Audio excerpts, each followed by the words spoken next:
I've been thinking about what we actually mean when we call a place wild, because in California, even the places that feel remote are still shaped by human choices.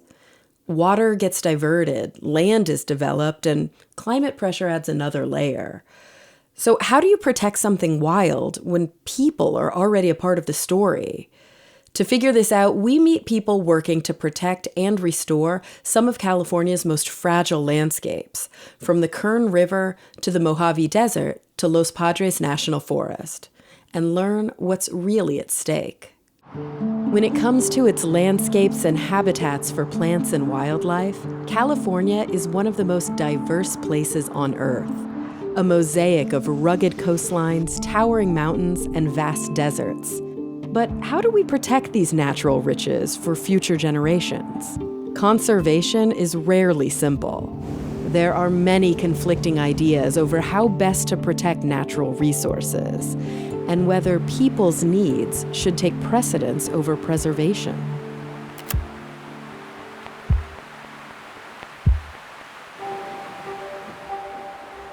Kern River Conservancy's mission is really about helping and supporting recreation management here on the Kern River. The Kern River is Southern California and Central California's only wild and scenic river. It is very accessible to areas like Bakersfield and Los Angeles, so we see very, very high numbers of tourism, up to and a little over 1 million people every summer here. It is as wild as it can get. It has wild and native rainbow trout in here. It is the only river in California that flows north to south, as most rivers either flow west to east or east to west. Besides that it's wild, beautiful, and scenic, it's amazing. Hands down, it's up there with Yosemite and other places as far as scenery, as far as remoteness, as far as beauty. It's nothing gets better than that. Yeah, you got it. Trout Fest is one of our flagship events that we put on every single year. It's an event where we have all these organizations that are both environmental and fishing, and we all get together and we promote responsible and conservation of fishing. You're going to wrap the thread around the shank of the hook. We want people to understand how important it is to conserve our fish. If there's no fish in the river, that is an indicator that the river is not healthy. It's real important that you get your hands wet before you grab this fish, because these fish, the only protection they have is a slime layer. And if you touch it with dry hands, it'll get a disease and its mom won't let it go to school. So go ahead and get your hands wet, and then you can just take them and dump them in. My name's Randy. Randy. Just Randy. Everybody knows me as Just Randy. Everybody on this river knows Randy. The campgrounds are full because of the fishing. The stores are full because of the fishing. The restaurants are full in the summertime because of the fishing. All we're trying to do is basically build a bridge between the community and fishing. You know, so we want all these kids to learn to fish. We want the community to understand how much money is brought in because of the fishing and how we need to protect this river. So we're a cold water conservation organization that focuses on salmon and trout. And the Kern is really unique in that it supports 3 endemic, meaning that they only live in one place, natively in the world. So 3 different endemic species: the little Kern golden trout, California golden trout, and Kern River rainbow trout. And they only live in the headwaters of the Kern. And they've had 90% decline in their population over the last 100 years. It's mostly as a result of legacy actions such as mining, grazing, logging, just habitat degradation. The hatchery is a beacon for the Kern River Rainbow Trout Program. Unfortunately, it's been closed nearly 10 years now, and we have no idea when it's going to reopen. Currently, the fish are being trucked in from the San Joaquin hatchery out in Fresno. So every single week, Fish and Wildlife will bring trout in, instead of having trout being raised here at the Kern River hatchery. That's wild, man. It's definitely a challenge because the hatchery here is not in operation. It's been closed for a long time. The Kern is one of the most accessible rivers in California. The entire stretch from the lower river all the way to the upper river is completely accessible. You can just park on the side of the road and walk 10 feet and you're already on the river. And because of that, that allows access for anyone. And that also includes the campers, anglers, kayakers, boaters. Everybody can access this river, and it's a great thing to have a lot of access where everybody can enjoy the river, but at the same time there's the impact, right? There's impacts of a lot of use of people coming here. What we see is people are leaving their trash behind, they're leaving their waste behind sometimes.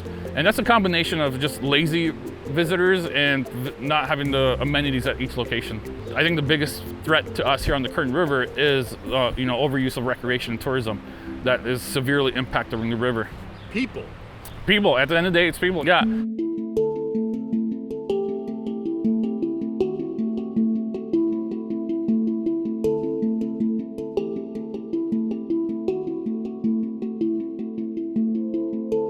Behind me you can see the Kern River. As you can see, we don't have any water. It's completely dry, and it's been this way for decades. And it's not because of the drought. It's not because there's not enough water. It's dry because of the way the water is being managed and because of the decisions that are being made around that water. It's terrible. It's terrible. It's terrible for the community. It's depressing. You can see, all this trash out here. It's heartbreaking this literally goes through the middle of town. This is the heart of our town, and it's just completely been devastated. Although there's no water in the river, it's still full of life. There's little kit foxes and all kinds of crazy stuff out here. Yeah, it's a beautiful place.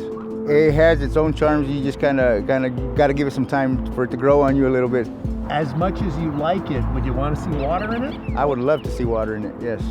Yes, I would love to see water in it. That would make it even that much better. Water brings life to everything. Why is the river dry? In the most essential terms, the river is dry because of the way the water is being managed right now. The water is just being completely diverted before it ever gets through town. So some of it is for the city of Bakersfield for drinking water. That's probably the smallest portion that's being used. And then the rest of it is for agriculture. Bakersfield is very much an ag city, and we're a very pro-ag organization. Everyone here really supports agriculture. So we're not here to take away anyone's water or to criticize how anyone uses that water to make a living. What we're saying is that the water needs to run through the town first. You need to give the environment and the people in the community an opportunity to enjoy that water before it gets diverted to be put to use. The Kern River, what I like to tell people is it is the most important and interesting river in California that no one has ever really heard of. Because the Kern River back in the 1880s set California water law. It's been litigated over since settlers first came here in the 1800s. And in the 1880s, it went to the Supreme Court, the state Supreme Court, and it set California water law. And right now, there is a lawsuit that is headed to the Supreme Court. The state Supreme Court has granted review that could have major implications for not just this river, but also river watersheds throughout California. Our organization is arguing that there is a law on the California books called Fish and Game Code 5937, which states that when there is a river, the fish have to be kept in good condition. And you can look out at this river and you can see that the fish are not being kept in good condition because it is completely dry. And so we're arguing that this is an objective law and that you need to follow the law in California. And so we have sued the city because they're in violation of that law. For me, that's what success looks like, is water in the river, but also a different form of decision making and a different culture around this river. My take has always been that they should make a deal. The city, the river interests, the plaintiffs, they're the ones that know this river the best. Better than me, better than anybody, the people that are operating this river. It would be great if they could make a deal for the public and for agriculture. I think the Kern River should be allowed to flow this entire pathway, right, all the way to Bakersfield. The people of Bakersfield deserve to see a river down there, but you have to change the culture of the people in Bakersfield, right? Bakersfield is very pro water and ag, but it's for the farms, and we get it, yeah, the farms, but we're not asking to cut off the farms. We're asking for the water to be designated for the river as well. So there is a river. The river should be going through, and the people of Bakersfield deserve a river. For many people, California's deserts are associated with barren and inhospitable landscapes. But if you know where and how to look, desert lands are filled with an abundance of beauty, plants, and animals. And there's a committed community of environmentalists and scientists dedicated to protecting the desert's diversity. Get our bags ready and start collecting, yeah? Great, yeah, let's do it. We are at the northern end of the Sheephole Mountains in the Mojave Trails National Preserve. We've recently acquired this. We're conserving it for long-term preservation of this intact ecosystem and also using it as a resource for our seed conservation and restoration efforts. These are all flowers that have now turned into seed pods. And this species has seed pods that are dehiscent, so meaning they kind of open out and let the seeds explode out of them. Today we're collecting seeds to go into the Mojave Desert Seed Bank. If we get a large enough collection, we'll store some of them for long-term conservation, just in case there's a need for reintroduction. And then if we get a large enough collection, we'll have some for restoration work. So when we collect seed, we don't collect more than 10% of the population because we want to ensure that there's enough for critters that rely on the seed and also that there's enough seed that goes back into the soil seed bank for the years that follow. Why collect only 10% again? Because we want to ensure that we're not taking away from the seed bank that's in the soil. So, these plants will make seed, they're gonna fall onto the ground, and we call that the soil seed bank, so that in future years, that's what comes up. And so 10% is kind of a scientifically determined amount that will not have any negative impacts on the environment in this way. I wish people knew how much life there is in the desert. I think a lot of us have grown up with, maybe it's from cartoons or different TV shows that we watched as like kids, but you have this idea of the Wild West and these open deserts where there's like nothing but a couple tumbleweeds rolling by, but there's tons of life out here. There's tons of diversity, whether it's the plants that we work together directly in my position to conserve, or it's the bugs or the reptiles that are supported by these plants. There's an incredible diversity of life out here. You just have to look for it a little bit harder and take the time. I'm gonna call that glabrous. There's probably a couple hundred species of plants that you see right within here. We have kind of foothills and then the bare bedrock of the mountain. So we get a really good diversity of plants that are protected here, as well as the wildlife. And so we have tortoises here, there's bighorn sheep in these mountains, and all of the common desert rodents that live out here.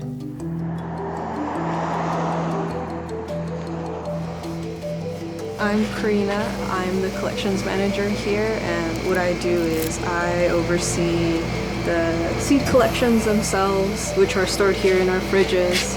There are 3 fridges, or what we call our seed vaults. Within this fridge, what you're looking at is close to millions of seeds.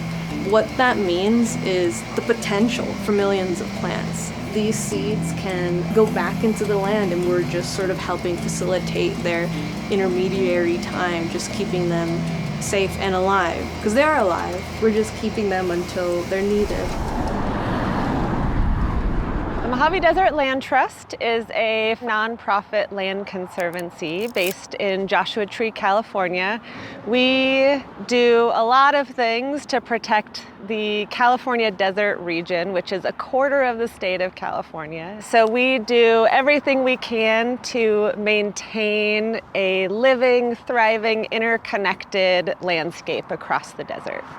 The desert holds some of the highest biodiversity of anywhere on the planet. So there's more than 2,500 species of flowering plants here, for example. Hundreds of species of mammals and birds, thousands and thousands of species of insects. A lot of the life here, I think it's about 1/3 of the species here, live in the desert and nowhere else, and are so adapted to that hot, dry ecosystem that they can't live anywhere else. What does this machine do again? It separates the large chaff, not seed material, that's larger than the seed. It separates out the small chaff material that's smaller than the seed, and then it uses this blower to separate out the heavier seed, which falls down below, from the lighter seed that blows out top. This is fairly clean seed. And what we're seeing is a fairly high proportion of what we collected is probably seed material. This is thousands of seeds there, and we've got many, many, many times that. So we really get that full genetic diversity that's captured in this large collection. Making sure no seeds are left on here. The end point is getting them back on the landscape in a way that fulfills their ecological value, right? So we're not a museum. We're not trying to take these collections from the land and just store them indefinitely. Really what we're trying to do is take these collections from the land, care for them under our artificial conditions for a certain amount of time, making sure that they retain their viability, they're still strong, living organisms, and then get them back on the landscape, either through seed-based restoration, which is just broadcasting seeds on the landscape, or growing plants and transplanting those out into the landscape. The most existential threat of all, of course, is climate change. The Mojave Desert region has already warmed by 3 degrees Fahrenheit over time, over the last 100 years. We're seeing real threats to our Joshua trees here. By the end of this century, we're predicting that more than 90% of Western Joshua tree suitable habitat will be lost due to the shifting climate. That's the hard part, because I still don't really know how to tell those two. Yeah, each one is like really distinct. What's the satisfaction for you personally? Oh my God, wow, that's a great question. To me, I feel very satisfied to be able to do work that I feel like makes a difference, that makes the world a little bit of a better place than it was when I came here, and that will preserve these lands, which are lands that I love a lot and that we all love, right? That we share together, that I get to have a little part in preserving them for the next generation. It's just really rewarding. It's really fulfilling to me, yeah. So the Mojave Desert Land Trust is really working to think about, what does this place need in 500 years? What are the pieces we can put in place right now that will have a lasting effect on this place? Because we know we're all just here for this tiny little piece of history, right? And it's an interesting business to be in, to be protecting something in perpetuity. You can't even comprehend that, right? So it's something we're really thinking about is, how do we ensure that both this desert ecosystem, all the plants and animals, and the people who live here are all thriving for that 500-year view into the future? Just how wild and untouched should California's wild places be, especially the millions of acres of land that are administered by the federal government? As the Trump administration dismantles restrictions on how public lands are used, some argue it's time to open more wilderness areas to other uses, like drilling and logging, while opponents say that would cause irreparable harm to places that should be protected for future generations. Right now, in particular, is probably unlike any time in recent history where we're facing a bombardment of attacks on public land protections in general. And it's a part of this administration's deregulatory agenda, explicitly, to open up public lands for things like more mining and more logging. So that is the agenda of this administration. And so there are a whole host of things that are happening on a week-to-week, if not a day-to-day basis to accomplish that. We're freeing up our forests. We're going to be able to take down trees. Right now, we're so restricted environmentally. We're going to be freeing it up with an emergency order. We have an emergency order. We've been part of the public land debates for over 40 years, so we've seen the priorities shift time and time again. They shift with different political administrations, and of course that's happened with this one. And the things that we see that are happening with the current administration that we like is that they are actually wanting to actively manage our public lands. We generally like more management. You usually get a better recreation experience out of actively managed public lands than you do out of the burn scar from a high severity catastrophic wildfire. This is the Los Padres National Forest. The Los Padres National Forest is one of California's biggest national forests. It's huge. It extends all the way from Big Sur in Monterey County through San Luis Obispo, Santa Barbara, Ventura, and even out to Kern counties. It's massive. Forest Watch is a nonprofit environmental organization. We work to protect wildlife, wilderness, water, and sustainable access in the Los Padres National Forest and surrounding public lands. And we use education, outreach, and when necessary, we use legal tools that are available to do that work. There have been things like eliminating the roadless rule, obviously. The roadless rule is basically a policy. It was adopted in 2001 with enormous bipartisan support. It prevents the construction of new permanent roads in national forests, and it prevents the most extreme forms of commercial logging. That's it. And it's enforced here, or has been in Los Padres. There's over 600,000 acres of designated roadless area in the Los Padres National Forest. And this is the key point, is that these lands that the roadless rule protects are literally the gateway to America's backcountry.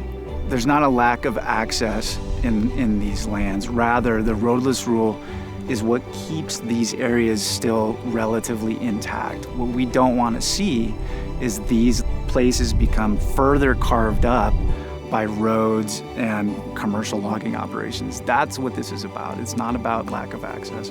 It's not about anything else. This is about removing protections to allow industrial commercial logging in America's national forests in some of the last remaining protected, relatively intact places. So the Blue Ribbon Coalition we've been around since 1987. We've been fighting for all those years to keep public lands open for the public to come and enjoy them, to keep public lands open for all forms of outdoor recreation.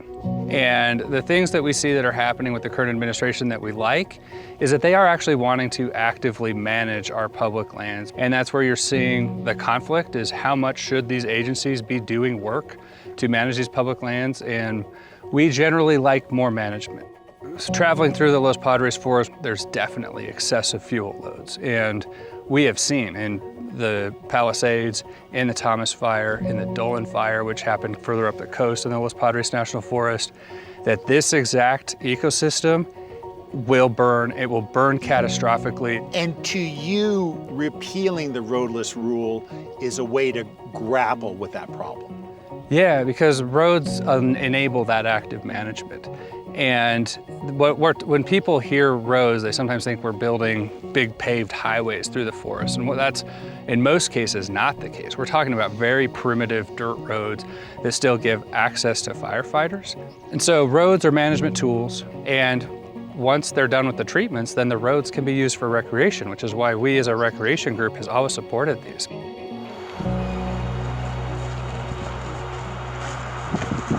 Getting rid of the roadless rule isn't so the average American can get out and go hunt or fish or hike. It's to create permanent roads so logging companies can access the last few remaining old growth forests. That's what this is about. And I'll tell you exactly why.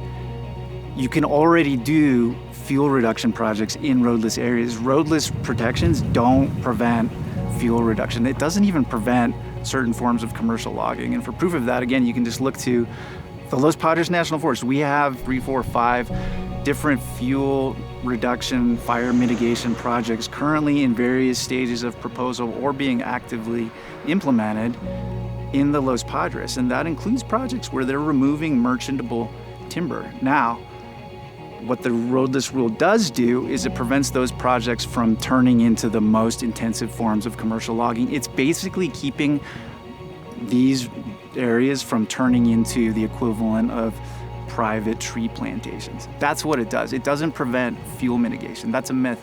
That's a lie. I know it's easy to demonize commercial interest in public land, but land is always the basis of all commercial activity and economic activity. It's why America is such a hugely successful country, is because we've been finding innovative ways to use our natural resource base for hundreds of years now, and we'll keep doing that. And so if you're going to keep portions of public land public, you then have to make sure that communities have ways to thrive and also be strong economic communities around the public lands, and that's a balance you have to strike. Should that even be a conflict? I don't think it should. I want people to come have valuable experiences that make them better humans and make them better members of the ecological community. Like, if all I do is sit and look at this as a picture on my phone in my apartment, I'm not getting the same experience. And so in my mind, more access means more people getting these benefits, meaning more people are better people. We hear very regularly from people who are frustrated that they can't get to certain places in the forest, but it's not for a lack of roads. It's because the roads that we already have in place are in disrepair and they're closed because the U.S. Forest Service doesn't have a budget to adequately maintain the roads that we already have, right? What's the nightmare scenario for you? The worst case is we lose, some of the very things that are most precious to us as a country, right? This is where people come to connect with the land. It's part of our natural heritage, right? This is the land that we're going to pass on to future generations. And it took decades and decades to secure many of the protections that we have in place. Once you whittle away at those things, it's really hard to get those things back. And the places themselves, once we impact them, a lot of these resources are gone forever. They're not recoverable. For generations, California's wilderness areas have meant different things to different people. Are they a resource to exploit or a treasure to protect? At the heart of the debate are questions of what we owe nature and what we owe each other. The choices we make today will determine what Californians will inherit for generations to come.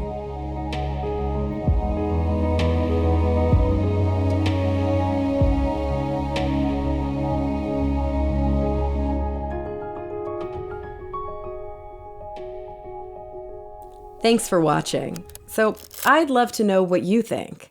What should protecting California's wild places actually look like? Let us know in the comments. And if you want more stories like this, like, subscribe, and stick around for the next one.